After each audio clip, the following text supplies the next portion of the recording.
I've had the honour of representing you here in the European Parliament since 2004, and it is indeed a great privilege to have the opportunity to speak up for Northern Ireland in this international forum.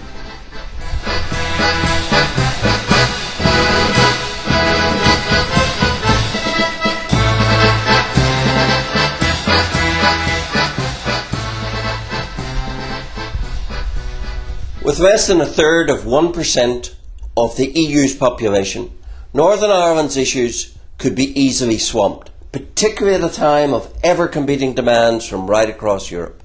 So it takes full-time effort and determined representation to make sure that Ulster's case is heard.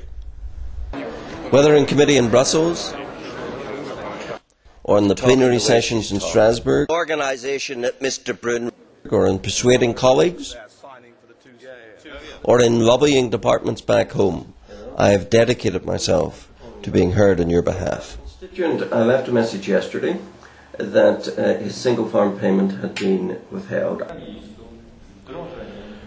Be it fisheries, agriculture, consumer affairs, or the great constitutional issues, I do my utmost to deliver for you who sent me here. In my very first words in this House, I made it plain that my loyalty is not to the EU, but to the people of Northern Ireland. Mr. President, in these my first remarks in this House, I wish to state that the great sense of honour which I feel derives not from membership of this institution, but from the confidence placed in me by the people of Northern Ireland as their first choice in terms of representation in this Parliament.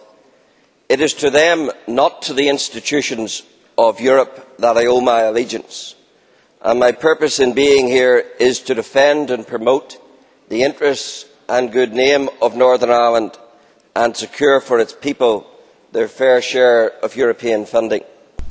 As everyone knows, I am a determined opponent of the ever-increasing centralisation in Europe and the hemorrhaging away of more and more powers from national governments to Brussels. Thus, in the furious debate about the EU constitution and its replica, the Lisbon Treaty, I was to the fore in thwarting their advance, taking every possible opportunity to defend state rights. The choice really for the nation states is this: a choice between a Europe of cooperating sovereign nation states or a Europe that is itself a superstate. For despite all the denials, this constitution is a framework for super-statehood. It declares its supremacy over national constitutions. It proclaims the subservience of national law. It appoints its own president and foreign minister. It relegates national parliaments to mere consultative sounding boards. It trades meaningful democracy for the pseudo-democracy of this House. It neuters the last defence of the nation state by increasingly supplanting the national veto with radically increased qualified majority voting. And it provides an unbridled path to further integration by permitting amendment by heads of government rather than by the people. Anyone with pride in their own nation who does not want to see it subsumed into a hideous conglomerate will reject this tawdry constitution. When the French and Dutch people rejected the constitution, I took great pleasure in welcoming their verdict, and I even managed to make a link to William of Orange. I congratulate the people of France and Holland on bringing deliverance to all in Europe who value democracy and national liberty. The situation which now exists challenges the democratic credentials of EU leaders. You set the test for the survival of the Constitution, ratification by all 25. You lost. It's time to face up to it and bury the corpse that is the EU Constitution. Your attempts to resuscitate it are distasteful as they are ill-fated. Mr Watson's reference back to 1787 tempts me to go back a little further. It's not the first time that Holland has saved Europe from political tyranny.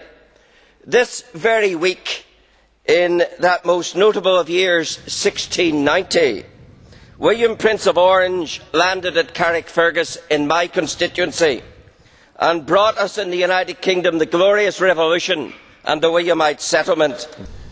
When European leaders came up with the rejigged constitution, the Lisbon Treaty, and on a day of protest against the denial of referenda, I had the opportunity to press home the message again. Mr. President, I reject this report and I reject the treaty that it supports. Before the French and Dutch referenda, we heard much empty talk in this House about the will of the people. Why? Because in their arrogance, the EU political elite believed that the people would be conned by their propaganda about the Constitution. Suddenly, when the people caught them on, they ran with their tail between their legs, and they've been running ever since, petrified that the voters would reject them again. That is why the key focus of the last 3 years has been on hatching an intergovernmental conspiracy to foist this constitution on the peoples of Europe without daring to ask them their opinion. Such arrogance, such tyranny, fitting of course, because this constitution is all about transferring more and more national powers to Brussels despots, those who are indeed too chicken for a referendum. But leading for Ulster is about much more than speaking on the great constitutional issues. It's about delivering on everyday issues, like defending our fishermen. Across Europe we have seen wholly justified protests by fishermen about the sky-high price of fuel. Some governments have faced up to the responsibilities, others, like my own, have not. We are supposed to have a common fisheries policy, but in many regions of Europe the approach is anything but common. In my constituency, local small trawler owners are paying a fuel bill of over €2,000 per day. Their plea for short-term aid has fallen on deaf ears, even though it lies within the power of the local minister to pay de minimis aid under state rules. She has shamefully refused to do so. Yet in France and Spain, government action has been taken. How can you have a viable common fisheries policy with such disparity on the basic commodity of fuel?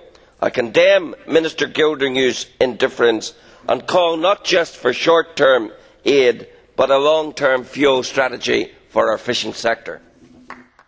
Farming, environmental and health-related interests are never far away from the core concerns that need to be raised in Europe.